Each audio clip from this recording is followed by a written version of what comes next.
Hello there, Shortcuts. Stephen here. This is video 2 for September 25th. This list will go out, price list will go out 9 p.m. Sydney time, Wednesday 25th. If you would like to be on the list, my address is shortcutsrecordsaus@gmail.com. Drop me a line and I'll add you. Now, this list is soundtracks. And some obscure, kind of lost classics in my eyes, and then some Shortcuts royalty right at the end. And the last record is the subject of my quiz question. My quiz question is this: what was the last song that John Lennon ever played live? There you go. What was the last song that John Lennon ever played live? Let me just say, this last record in today's list is pretty bloody unbelievable. All right, I'm going to start with 1, 2, 3, 4 soundtracks before getting into one of my all-time favorite records and a complete lost classic in my view. All right, I'm going to start here. I almost thought about having this play in the background, but I decided I didn't want to distract you all. I have the Japanese first press of the soundtrack to Star Wars: A New Hope. This is in fantastic condition. Look at that picture of Darth Vader. I thought I'd pull this out and put it on the list after hearing about the passing of James Earl Jones, who created one of the most iconic villains, well, depending on their journey, of all time. And this soundtrack, orchestrated and conducted by John Williams, is the London Symphony Orchestra. This official soundtrack is as amazing as you might think. Here's the insert. I was just listening to this earlier. I think that my favorite side of orchestral music of all time is side 3 of this marvelous record. Look at that cast. Look. Harrison Ford, Mark Hamill, and Carrie Fisher. Peter Cushing, of course, and George Lucas. What a time. Side 3 of this record begins with a percussive orchestral kind of collage sound. It sounds amazing. And it's entitled The Land of the Sand People, but it is just marvelous. And then you've got this whole blasting off type thing, and it's absolutely to do with the Millennium Falcon's escape from Tatooine. Many of you will know the scenes that I'm talking about. And then in the movie, there's the scene of Mark Hamill's or Luke Skywalker's burning home. And this song has got French horn. And the reason that, or this piece of music, that's so emotional to me, I played French horn for 12, 13 years. One of my greatest regrets was giving it up. Lots of complicated reasons. But that beautiful horn described, really evocative, leading then back into the rousing force chorus is pretty special. And that's just side 3. Side 1, of course, has the absolutely unbelievably iconic New Hope music, but it kind of segues from, if you know the movie well, it's kind of segues a couple of bits together, almost like the beginning and right at the end of the movie come together in that opening track. And it's so evocative to listen to. I love it. It's great. And I'm really happy to have this extra copy. It doesn't have the poster. The one I have downstairs has the poster. I'm keeping that one, at least for now. I mean, the poster is incredibly hard to find. This one doesn't have it, but it has beautiful vinyl and a really lovely sleeve. And talking about evocative, second soundtrack I want to talk about. In fact, there's two of these that are interconnected. I had these two soundtracks, I think about a year ago. Not been able to find them again until recently. I cannot rave about these enough. It is Ennio Morricone's The Good, the Bad, and the Ugly, and the soundtrack. Now, this record in particular is interesting. I'm going to talk about this one separately. But this has got, for a few dollars more, and Fistful of Dollars, side 1, side 2. And this remarkable gatefold. It weighs a ton. It's such heavy cardboard. So effectively you get two soundtracks for the price of one in this one. But of course, everyone knows The Good, the Bad, and the Ugly. And for me, the highlight of this record, other than the incredible title track, is the centerpiece of side 2, The Death of a Soldier. Oh my God, what a song that is. Clint Eastwood and Lee Van Cleef and Eli Wallach. What is remarkable is Clint Eastwood has a new movie coming out. He's in his early 90s. And he has a new movie coming out. Amazing. But, oh man, these soundtracks are absolutely amazing. As I mentioned, Ennio Morricone did the soundtrack for a few dollars more. Didn't quite have enough music to complete an album, so they put the soundtrack to Fistful of Dollars in side 2. So on this one, you get two soundtracks for the price of one. I cannot rave about these soundtracks enough. They're absolutely magical. The legendary Ennio Morricone. Now, the next one is a bit of a me pick. This one, I heard the title track on a compilation of 70s movies a long time ago. I think I was in university, and it just stuck with me. I thought it was really interesting. Really kind of obviously melodic, but forceful and not what I expected. And this is the soundtrack to the movie Emmanuel.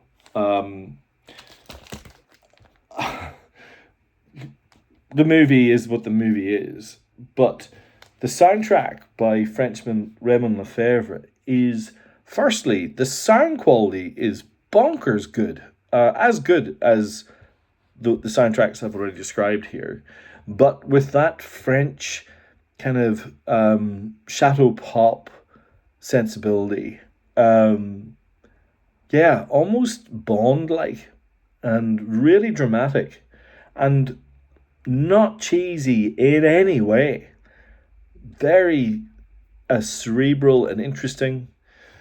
Yeah, give it a listen if you don't know it. The soundtrack to Emmanuel comes complete with the Obi.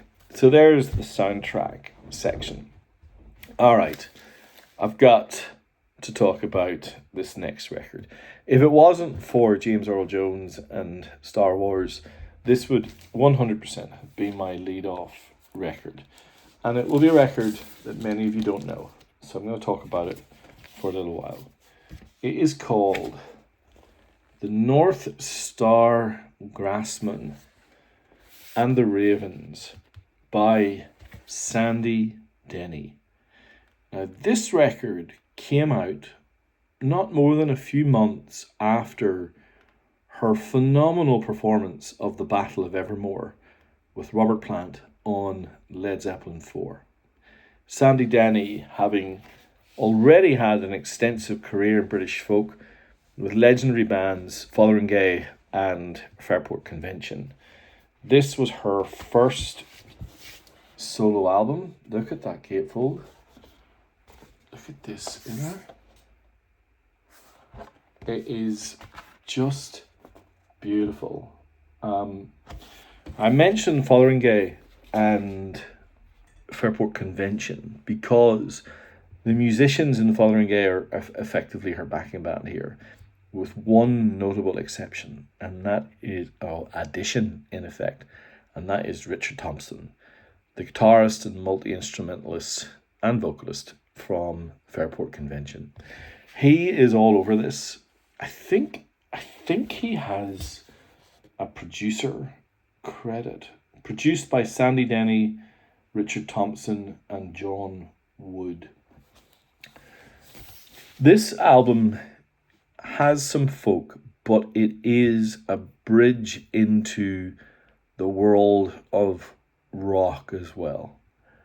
I honestly think Sandy Denny, could sing anything and I'd be transfixed. She just has that tone in her voice, that sensitivity, and yet you know from the Battle of Evermore that she can let rip, and stand toe to toe with Robert Plant at the peak of his powers. Yet here she's incredibly restrained and beautiful, never oversins, everything is on point. There's a couple of cover versions here, including a Bob Dylan cover version that's just wonderful. The opening track, Late November, is a song that she wrote herself, and I think it just tells you everything that you need to know about this record. It is stately and beautiful. Richard Thompson all over it, subtle guitar, piano as well. It's just brilliant.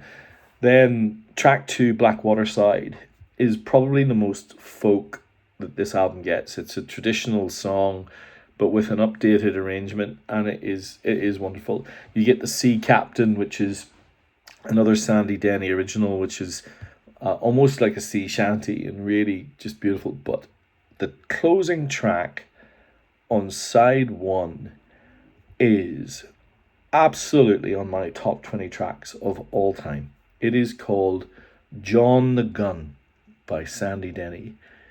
It is a protest song. It is a story song.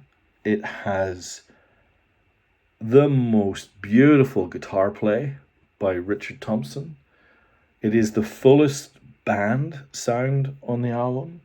I could listen to it over and over and over again. The way the bridge leads to the chorus, oh my gosh. The backing vocals, and I think the backing vocals are from the guys from Fotheringay. It is so good. The North Star and the Ravens, North Star Grassman and the Ravens, is another Sandy Denny written song, and it's on side 2. And you can find really beautiful BBC live recordings on YouTube of her singing that song. And I actually think the versions on YouTube are better than the version that ended up on the album. She's a bit looser, but it's an absolutely amazing album. She only made a few. I mean, she didn't last many more years, unfortunately. I have them all. I think that she's as great as Nick Drake and much more underappreciated. Please give this a listen, and if you do, let me know what you think. Alright, talking about female classics, here I have a little double pack. I have the wonderful Japanese first press of Kick Inside, twinned with the Japanese press of Kate Bush on Stage, which was released at the time. Them Heavy People, Don't Push Your Foot on the Heartbreak, James and the Cold Gun, L'amour Looks Something Like You. And it is as dramatic and interesting as you might imagine. Just a wonderful double pack of Kate Bush. Alright, before I get into a couple of live guitar classics and then a series of Shortcuts royalty before I finish off on the record I teased at the end, I do want to talk about something that I love. And there is a wonderful blog on the net by Alt Rock Chick. I don't know much about her. It's I haven't researched, but she writes the most wonderful in-depth reviews of records old and new. Although I think she hasn't done much work on the blog for a while, but I'll often search for a record and her blog will pop up. And I love the Kinks. Look at this. Schoolboys in Disguise. The Kinks. I can't remember what year this is. I think it's mid-70s, 76, 77. Of course, the Kinks never toured America, never were Americanized really. Because of drug bust, they couldn't get there. And so they stayed in this lane of ironic, detached views of the world, whether it be London Wide Boys, or they have done Americana type records. But there was a period where they went a little bit theatrical, and the critics absolutely just tuned them out and went, no, that's bollocks. I don't like it. I've always really liked this album. It's quirky, fun, silly. It has some of my favorite Kinks songs. In fact, the song, there's obviously Ray Davies and Dave Davies. Dave Davies' guitar playing on this record is special. But the song No More Looking Back, which is toward the end of the record in side 2, is one of the great Kinks songs. And, think about what that means. Think about the canon that I'm describing of great Kinks songs, and that this is right up there. It really is. It tells the story of Flash. The plot is kind of funny and sad at the same time. It's got a completely crazy cover. I love it a lot. It's not very expensive. It's quirky, but has its delight. Now, I mentioned 2 live albums, guitar classics that I just want to call out. Every time I see this, I grab it. Is the Japanese first press of Live and Dangerous by the mighty Thin Lizzy. A wonderful copy in great condition. One of the great 70s live records.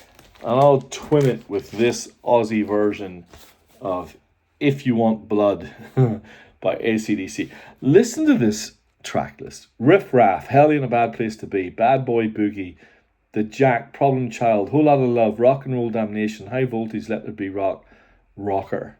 Angus Young, Malcolm Young, Bon Scott, Phil Rudd, and Cliff Williams. Now this copy is on the Black Albert label. In the sleeves kind of BG, but the record is in great nick. I don't know. They're both wonderful in their own way. Right. I have one more before I get into Shortcuts classics. I'm not wearing my Frank Zappa t-shirt. I almost did. Because this is on the list. This is Uncle Meat, Frank Zappa's 6th album. This is the Aussie first press, gatefold, with that really quite, prescient collage sleeve that, kind of predicts a lot of German industrial noise sleeves and things like that. Most of the music from the Mother's movie of the same name, which we haven't got enough money to finish yet. Nominally a soundtrack. Certainly has that episodic feel to it. But, it's completely and utterly mad. There's no other way to describe it. It has little excerpts of live concerts featuring Louis, mixed in with sound collages, mixed in with 6-minute guitar solos, mixed in with puerile storytelling, mixed in with the most dramatic instrumentation and, completely incredible music. Typical Frank Zappa. in most respects. Really nice copy. Uncle Meat, Frank Zappa and the Mothers of Invention. I'm not going to speak at length about these next six records because I won't speak about the last one, but I've got records that we know through our time in Shortcuts that these Japanese presses are wonderful. The Japanese first press of Honky Chateau by Elton John, I think, in his top 2 or 3 of all time. The Japanese first press of Flock of Seagulls, Iran being legendary, but let's just call out Space Age Love Song, one of the great singles of the 80s. Wonderful sounding pressing.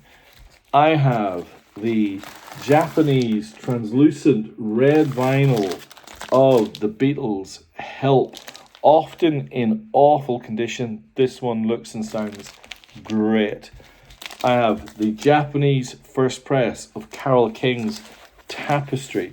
I suspect this is the biggest selling record in the history of Shortcuts, and this copy has a beautiful copy of the centerfold tapestry that forms part of this Japanese first press of Tapestry, which is superb.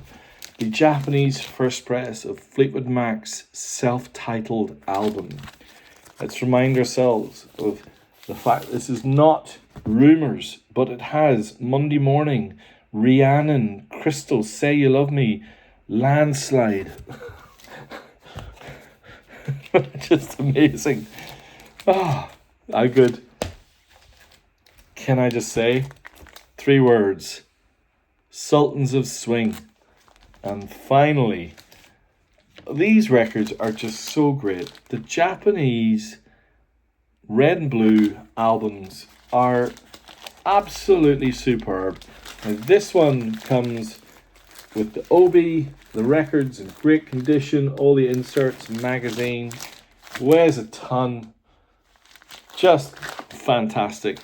The Beatles Red Album. And that's the segue. What was John Lennon's last ever live performance? It is on this album. Elton John and John Lennon live. 28th of November 1974.